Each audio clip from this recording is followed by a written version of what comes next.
My name is Mike Tacci. I'm a recording engineer, mixer, and I've been, started in 1986.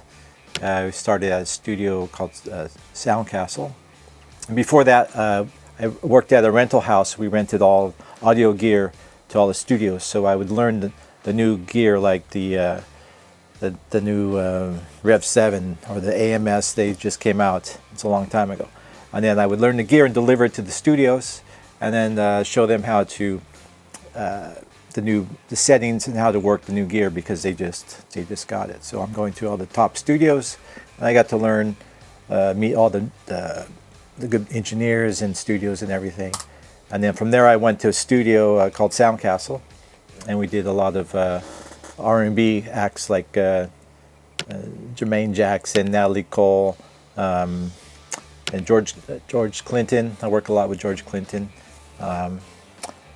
And it's another album, Thomas Dolby. And then from there I went to Evergreen, which was a scoring stage. So we did big orchestras. So that was a totally different type of world. It was union, and it's like, you start at 8 o'clock in the morning, and it's 80-piece orchestra with a live band, and sometimes a singer, like maybe Barbra Streisand with Vinnie Colaiuta on drums and Mike Landau guitar, and all the top musicians, and then John Patitucci on upright bass, Joe Porcaro on percussion, Jeff Porcaro's father, sometimes Jeff on drums, and then the full orchestra. And then you're running, there's projection, and you record the 24-track, 4-track, 2-track, and the mag machine upstairs. So you're running all these machines, and you're writing the conductor mic. So it was a lot of stress, Yeah.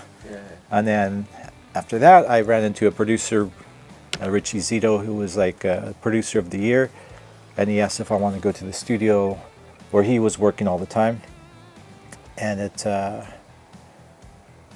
went there, and then we started working with bands like Cheap Trick. Yeah, that was the first band. Actually, at Sound Castle, we worked with Cheap Trick, and then we were mixing and tracking. So I was assisting on both of the sessions.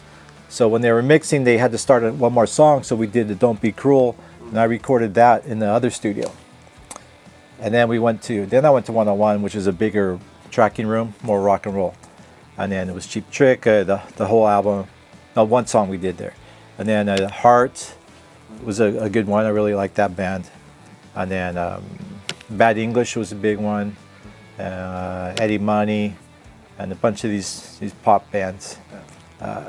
So I worked there for like 4 years, the only assistant. And then during that time, then Metallica came in, and then we spent like 9 months on that album.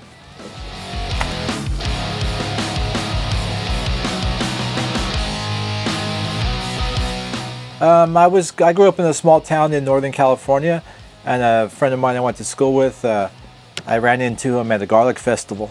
It was a festival for garlic, and I said, "Oh, what are you doing these days?" He goes, "I'm moving to LA to go to a recording school to be a sound engineer." I said, "Oh, that sounds pretty cool," because I like electronics. I played bass in the band, so I like music, electronics, and I wasn't sure where to go in life, and then it sounded like a good thing to do. So I moved to LA and went to this recording school, kind of like a Full Sail, but a smaller thing. It was called Sound Masters in North Hollywood, and that's when I moved to LA to do this.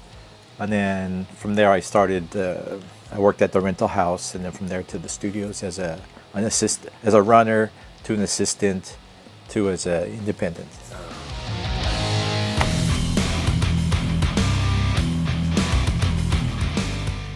Because I was working at the studio, so I was the house engineer, the assistant, the only person there really at the studio that was the technical engineer. And they came there, and they did the previous album there, Justice for All. So they liked that studio, but. So the same studio at Justice for All. Yeah, Justice for All was at 101, and then the Black Album's at 101. And I didn't work on Justice. It was another engineer, Toby Wright, had worked with them. and then he had left, and then I replaced Toby, and then I was there, and then they came. They want that studio, and they wanted Bob Rock, only because the main reason they liked the Motley Crue, Dr. Feelgood sound. They liked the drum sound, and they just wanted him to maybe mix it. But then I think the story was he wanted to produce it. So then they weren't used to having a producer. They would pretty much produce themselves with an engineer like Fleming. But this time they worked with Bob, and it was difficult at first because Bob is he knows what he wants and he likes to direct. But the band, they're used to being themselves and not telling them what to do. So it was a very tense time in the beginning. Like before we recorded, we took 10 days to get the drum sound. So usually back in those days, it would be like one day. You load in, you set up the drums, you listen to the kick drum for a couple hours, snare drum, the rooms, and you get everyone's headphone mix, and 1, maybe 2 days getting the sound. But this day was one day just to load the gear in. And then we put a lot of microphones. There was like over 40 microphones on the drums alone. After we had all the drums and everything, and then we had them in one position of the room. Bob put them here. And then, after 3 days, Lars kept saying, well, on Justice for All, they were over here. And Bob's like, well, I like them here. And then Lars like, yeah, but we had them over here. And then Bob's like, okay, move the drums. So we move them back to where they were on Justice. And they were thinking like the room was a big room, but they wanted it to be more, they wanted a liver sound. So they thought what we can do is get some big sheets of plywood, 4 foot by 8 foot, and have all the runners paint them with shellac, so they are very reflective. And we had 20 sheets of plywood, and we hung them all on the walls. Because on part of the walls there was fabric, so it was more absorbing. But we put the plywood, so it became more reflective, and then the room came a much more, it was like, wow, you clap your hands like, wow. And then on the ceiling we had these acoustic panels, and we took all of those off as well. So we made the room very, very live, and that was a big part of the sound. That really made the record. And then we had all the room mics. We had, 87s really high, and then 451s on every cymbal. And then we had like a close room, and then a stereo left, a stereo right, mid room, a C24 like in the stairway behind the drums. Some 251s far away on a riser in the back, and pretty much there was really no compression. There was a lot of EQ, but it was not a lot of processing apart from EQ. And then we started to record after 10 days, and that I was talking about, it was tense. So like after the 10 days, Lars says, okay, give me a piece of paper, okay, and he writes Bob's mistake count and puts it on the wall, and he says, okay, let's go. And we're like, what is this? And then Lars goes out in the room and starts recording, and then after a few hours, maybe there was a mistake. Bob forgot to turn off the drum machine or something, or he had to talk back by accident and it went to the speakers. And Lars comes in, looks at everyone, puts a mark on the paper, one. And then after so many times, 1, 2, 3, 4, 5, there was like over 25 marks. And after 3 days of that, Bob just took Lars and said, man, if you don't stop this, we're going back to Canada. And then Lars kind of said, I'm sorry. And then after that point, it started to be more respect for Bob. And then there was a lot of work. And then we started recording. And then the way they recorded the whole band live, all the band, James had a scratch mic and his guitar cabinet in another room. Jason was had his bass in another room, and then Kirk had his in a loading bay in a case with the amp. And then we had like 19 tracks of drums. Yeah, because we're on 24 track 2-inch analog tape. And then no Pro Tools then. So it was all drums except for a click, vocal, a guitar, bass, and another guitar. So 19 drums and 5 of scratch tracks. Yeah. And then we recorded all the band live together to get the just focusing on the time, just the not the fills.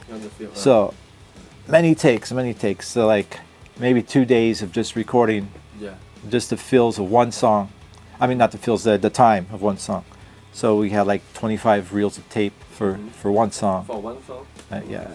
A lot. Yeah. And then after that, it's like, okay, we have the time, the basic time. Now let's focus on the fills. So the band would play like a few bars before the fill, and Lars would do the fill, and every time like Lars would say, yeah, that one had a good second tom was good, or the feel was good. No, that one's no good. So we have maybe like 30, 40 takes of each fill. Now you have 2 or 3 rolls of tape of just fills, and 25 reels of tape of the body of the song, and you have to cut it all together. Yeah. So that was like an average of 10 days to edit one song, just cutting analog tape. And then after it was all... 10 days for one song? Yeah. We spent 5 months just on drums. Then after we had the drums, all the takes edited together. Actually, we would do a group of songs. First we did a couple songs, and then they edited them. We started to do guitar. Actually, we recorded like maybe 5 songs of drums, edit one song together, and start doing guitars. And then while they're doing guitars, Lars and I were in another room mapping out the edits. So we listen to every take and make a list, and I edit them on a 1/2 inch so we can hear how it sounds.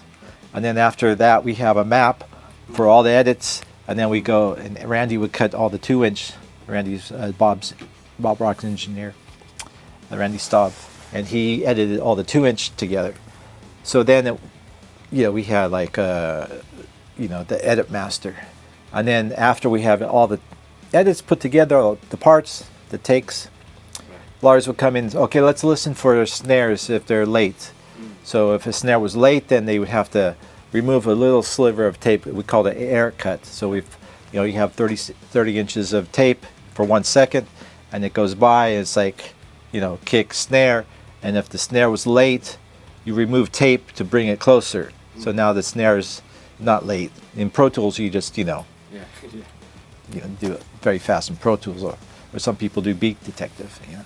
But this is like, analog, so we would just make one sliver of tape. It's like an 1/8 of an inch thick, and sometimes it would be 4 times cutting, a little more, and then sometimes like, no, it's too much, put it back. So he's putting a little piece of tape back, and sometimes I couldn't even hear what I couldn't hear it, because can you really hear that much? But I was young back then too, so and like one song had like over 70 of those cuts. Then now you have an edit master, then we transfer that to a 24-track digital machine. So now you have you don't have to worry about the tape falling apart because you have all the splices. And then we made an analog slave for guitars, and we did all the guitars on analog. And then, like for example, then in the middle of guitars, Lars says, "Oh, the snare is still late." So what we had to do is take the 24-track digital machine and make a copy of all those drums to another piece of thing on another 24-track machine, lock them together, and offset them just like maybe 6-7 milliseconds. Offset, and then you punch in the master into the clone that's offset. So now it's moving the drums a little bit closer. That's how you would, make the snare, move the snare up a little bit. So now you have a copy. So, it was a couple times like, oh, that snare's late. So it wasn't just like, okay, let's edit it. You had to make a whole copy. And now you have reels and reels of, we think we had 40 reels of digital tape. So it was a lot of archiving and management, and that was kind of like how the drums were recorded. The method.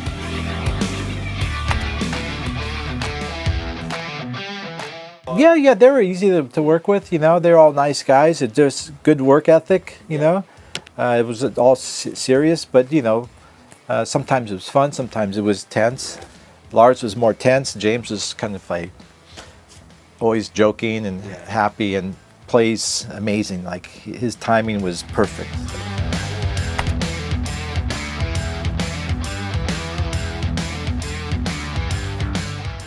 For me, important is to get a room that has a live sound.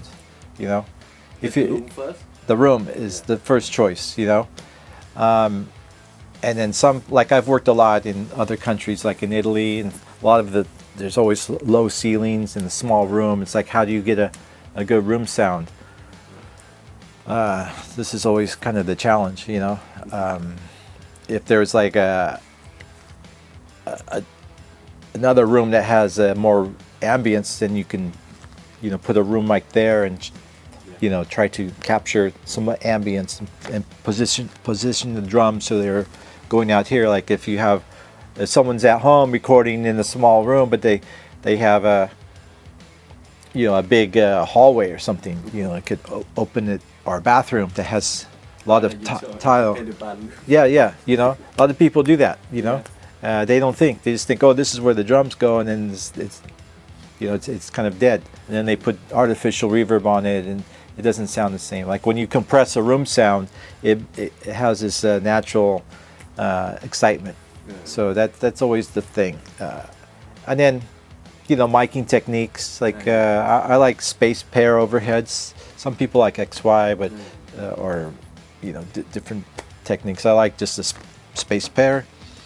I always like to have a, you know, pair of, you know, 2 or 3 room mic, close, mid, far, and then I could decide later, depending on the room size. I always like, you know, try to have 2 kick mics, you know, one, depending on the setup, but one in, like on the Black Album, we had like a 421 and an RE20, and it's like you have the RE20 has the body and the low end, and the 421 has the attack. So it's always nice to have those. You can blend the two. And then like a 47 fit outside for more, as everyone does. And then always do top and bottom snare. Yeah. And then sometimes 2 top mics. And then I always do, you know, when I can do top and bottom toms, because I like the sustain from the bottom of the tom mics. You know, a lot of people just put the top, but when you try it and you put the bottom mic and you push it up, it's like, wow, it's like so much more depth. And hi-hat, I like, you know, I like the 451 or a KM84 and a hi-hat, or SM7. Overheads, I like big capsule, you know, bright. I don't like ribbons so much on overheads. I like something to have air and nice clean top. And then compression on the room, just on the room. So everything else is pretty, maybe a little compression on the snare, like something fast, like a 160 on the snare, just to control the transients. And that's pretty straight ahead for the drums. And choosing the right snare drum, you know, some people come in and they just, like, they bring one kit. Like I said, is that your only snare? And they say, oh, I have like 3 snares at home. Why didn't you bring them? You know, always like bring all your snares, and, you know, don't just put the first one up. Audition things, you know, like have choices. And I always like the heads are important. People come and they have the old heads, you know, and they're dead. It's like, why don't, you know, you're recording, you're paying for a studio, you know, pay attention, you know. I like pinstripes on the toms and the power stroke 2 on the kick. Yeah. Oh, I like for tracking. For anything that you. Yeah, I like you know, 1073 on pretty much everything. You know, they call it the slow neve because the slew rate is slower, so it's more musical. Maybe sometimes APIs on guitars, but I just love the sound of Neves, you know, on the drums. And then, you know, the SSL, I like tracking with an SSL. I like tracking with the SSL. I love tracking at Hanson Studios. Right. They have SSL console, so it's very flexible. you want to put a little compression on it or EQ, it's right there. But then you have the Neves for the mic pre, so it's open. And I always bring those to the line inputs of the console. It's not the best signal flow, but you can have access right there. You know, a lot of times the Neves are over there, and then and when you touch a Neve, you put the EQ in. Sometimes you lose it because they're so touchy. You know, unless you have all new Neves, but the old ones are very temperamental. So I always like to have all the mics at the console on small faders, and then sometimes I say, oh, can we do a drum overdub and combine all these to just like like one stereo pair, and if everything is direct patched, you can't do that. You know, so it makes it more flexible. You always have to be one step ahead of the band. You know, when you hear someone talking, like, oh, we're talking about maybe doing a guitar. You know, I've seen these new generation, they wait around, they're not listening, you know, and then like the assistant's like, hey, you know, start setting up for an acoustic guitar. They're talking about it, you know, be one step. So when they're talking about it, they say, yeah, we're ready to go. It's already set up. So it's always good to be one step ahead.